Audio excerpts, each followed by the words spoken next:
est-ce que aujourd'hui, il y a plus de Haredim à l'armée? Est-ce qu'aujourd'hui, cette volonté d'être totalement inflexible, ça a rajouté, si ce n'est qu'un Haredi qui est à l'armée? Alors qu'au lendemain du 7 octobre, il y avait effectivement une prise de conscience, il y avait un engouement avec une loi qui était une loi certes pas parfaite, mais pondérée. On aurait pu commencer à faire un vrai changement profond et social. Nous avons le plaisir d'être en ligne avec Raphaël Hamzalag. Raphaël, bonjour, Boker Tov. Bonjour, Boker Tov, Daniel. Merci d'être avec nous ce matin. Je le disais, d'abord, vous êtes membre du Likoud et je voudrais justement avec vous essayer de faire le clair sur ce qui est en train de se passer au sein du Likoud parce que la semaine risque d'être très déterminante, critique, disent certains, pour l'avenir du grand parti de droite parce que, eh bien, d'une certaine manière, on va peut-être connaître qui sont les figures que Binyamin Netanyahou voudrait faire entrer à l'intérieur de la liste électorale. On va peut-être comprendre qui sont ceux qui risquent d'être sanctionnés par Binyamin Netanyahou aujourd'hui parmi les députés et les ministres et qui risquent de perdre leur place dans la liste électorale, hein, une sorte de remaniement de la part du Premier ministre. Qu'est-ce que Binyamin Netanyahou est en train de faire? Est-ce qu'il est conscient que la liste électorale actuelle du Likoud n'est pas particulièrement séduisante et il essaye de la rendre, on va dire, plus attrayante? Alors d'abord, Daniel, elle est peut-être pas séduisante, mais c'est quand même la plus grande formation à la Knesset, donc c'est quand même de très loin d'ailleurs la formation qui a reçu le plus de votes aux dernières élections. Je crois il y a réellement un gouffre entre la perception de la liste du Likoud, on va dire dans le grand public et le positionnement de chacun, on va dire, en tout cas des ministres vis-à-vis des électeurs du Likoud. Mais je pense que le grand changement tectonique, ce à quoi on est en train de faire face, c'est une volonté, notamment des ministres en place, d'annuler les primaires au Likoud. Donc Benjamin Netanyahou a déjà fait valoir sa volonté d'avoir un maximum de places qu'il va pouvoir désigner, justement pour remanier un peu la liste. Il voulait 11 aux dernières nouvelles, il en obtiendrait 8, mais il y a une volonté qui inquiète énormément d'annuler réellement les primaires, de remplacer les primaires avec ce qu'on appelle une Va'ada Mesadered. C'est une instance de personnes qui sont plus importantes que les autres. On se demande pourquoi. Et ça, c'est un vrai danger parce que ça blesserait ce qui fait la particularité du Likoud, c'est d'être réellement un grand mouvement politique populaire depuis l'extinction du Parti travailliste, le dernier grand mouvement politique populaire. Et ça, c'est un vrai piège.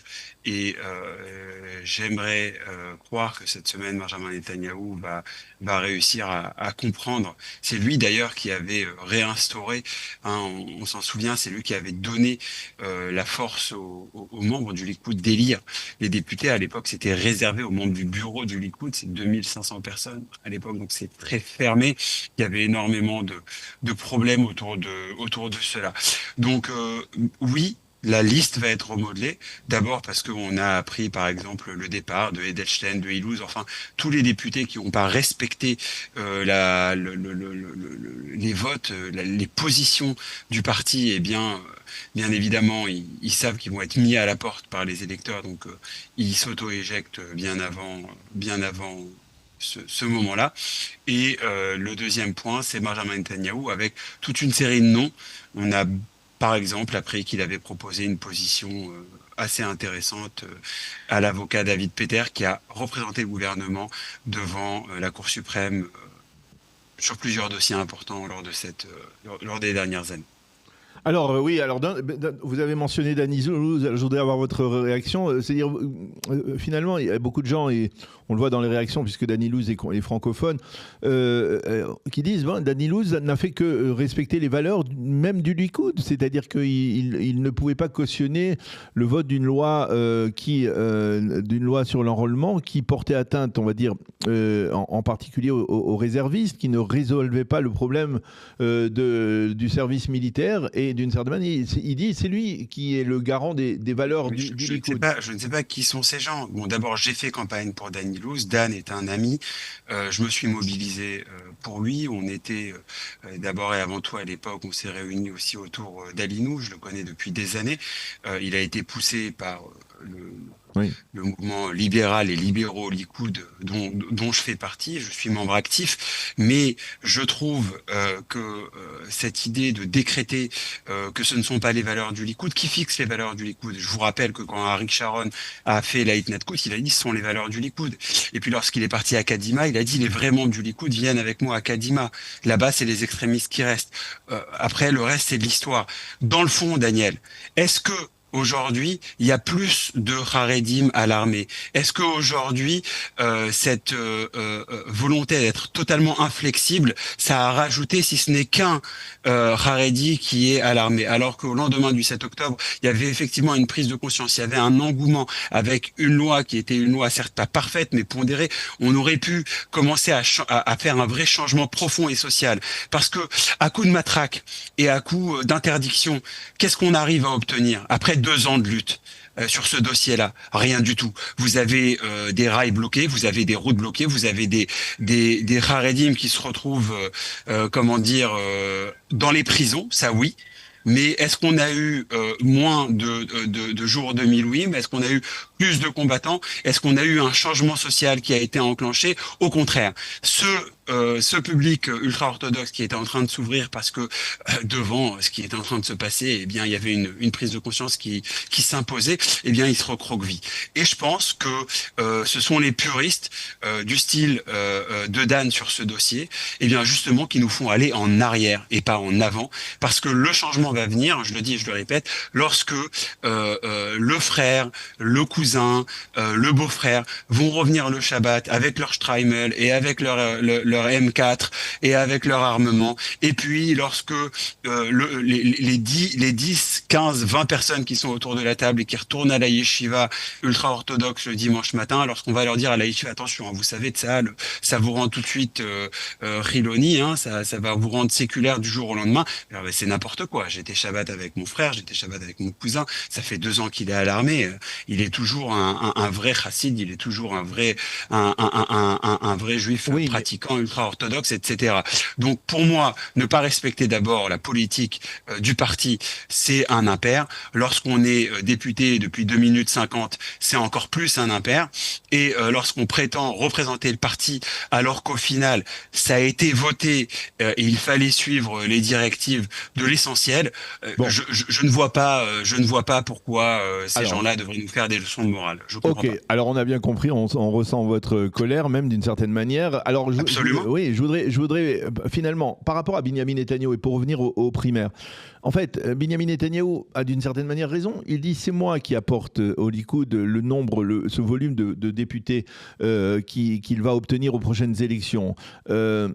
Laissez-moi choisir la liste électorale qui conviendra le plus et qui sera la plus séduisante, parce que finalement des députés comme Tali Gottlieb aujourd'hui ne servent pas l'intérêt du Likoud. Mais j'en suis pas persuadé, Daniel. C'est là-dessus que vraiment je ne suis pas persuadé aujourd'hui. Je peux vous le dire sur tous les sondages qui sont faits. Par rapport aux primaires potentielles au Likoud, ce sont les députés qui ont été, j'allais dire, les plus francs, les plus directs sur les dossiers judiciaires, c'est-à-dire sur la position de l'appareil judiciaire et sur le conflit qu'on a entre aujourd'hui le gouvernement et la Cour suprême. Ce sont eux qui ont le plus de voix. Moi, je serais prêt à prendre un pari, Daniel, pour vous dire que si demain les primaires ont lieu au Likoud, vous allez voir Yariv Levin arriver dans les 3 premiers et vous allez voir Tali Gottlieb améliorer son score et arriver, à mon avis, dans les 10 premiers.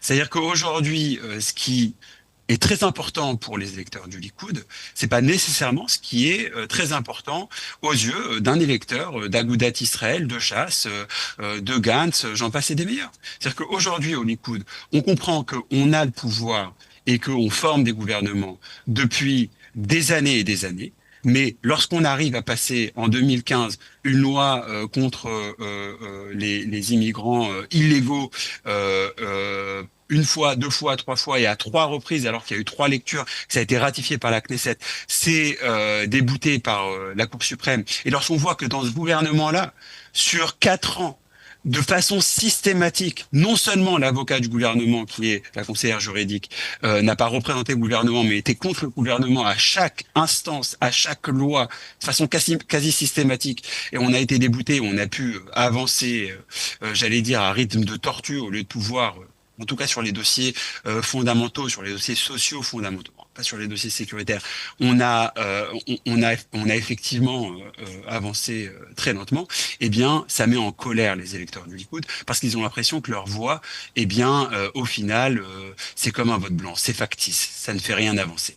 Et donc aujourd'hui, on est, j'allais dire, au summum de ce dossier-là sur lequel on doit trancher. D'ailleurs, les électeurs du Likoud qui ont été déboutés avec cette fameuse nuit galante et ce qui a précédé au 7 octobre sur la réforme judiciaire. Là-dessus, ils en ont aussi gros sur le cœur et ils veulent revenir aux urnes parce que c'est la façon démocratique de s'exprimer, c'est la façon de faire entendre la voix du peuple. Et pour cela, ils vont élire les députés qui sont justement à la pointe de cette lutte. Alors, vous ne pensez pas, Raphaël, que quelque part, cette attitude de Binyamin Netanyahou, c'est peut-être un peu, même de sa part, un indice du début de la fin, c'est-à-dire qu'il est prêt à jouer le tout pour le tout face à l'électorat populaire qu'il a conduit au pouvoir, qu'il a reconduit à de multiples reprises, et qui se dit, ben, ça sera ou ça passe ou ça casse, et je partirai. Non, mais ça, c'est une excellente question, Daniel. J'ai pas tout à fait répondu à votre précédent. C'est-à-dire que oui, Benjamin Netanyahou apporte le plus gros des mandats du livre. Oui. Aujourd'hui, Benjamin Netanyahou, c'est évident, c'est plus, j'allais dire, il vient bien évidemment avec tout ce qu'il a passé, il a un poids électoral énorme et j'allais dire dans un paysage politique complètement bipolaire. Hein, on a les anti, on a les pro-Bibi. Alors bien évidemment, on va sur les extrêmes.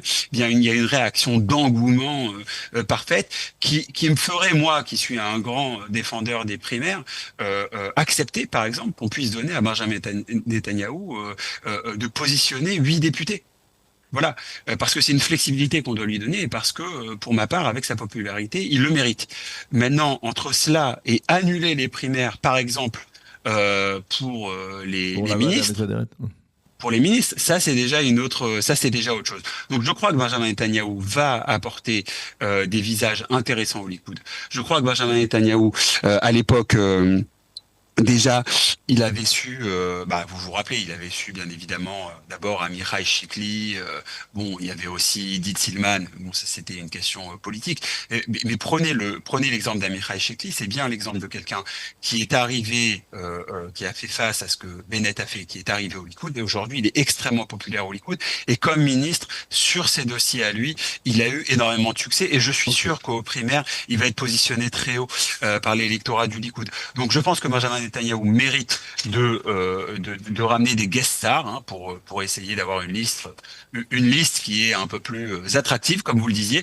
Mais je pense aussi que en éliminant les primaires, ce serait faire une erreur stratégique importante parce que maintenant Benjamin Netanyahou est, j'allais dire, peut-être au sommet de sa popularité.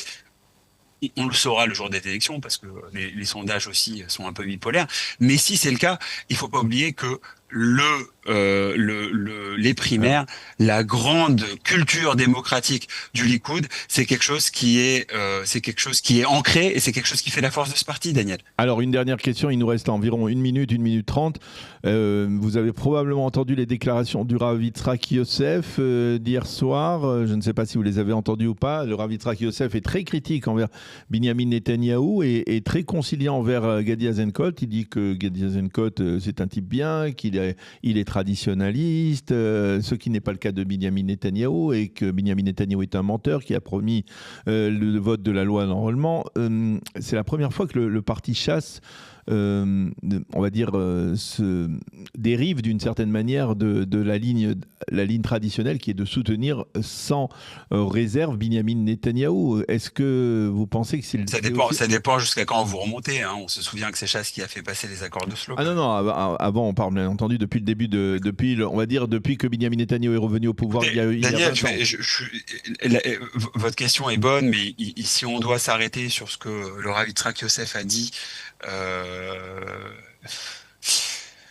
notamment autour de ces questions d'enrôlement des élèves de Yeshivot, l'appel à l'époque à quitter Israël, ce qu'il a pu dire, enfin, par respect pour le Talmid Racham qu'il est, je vais juste opter de pas répondre directement à votre question, au risque de blesser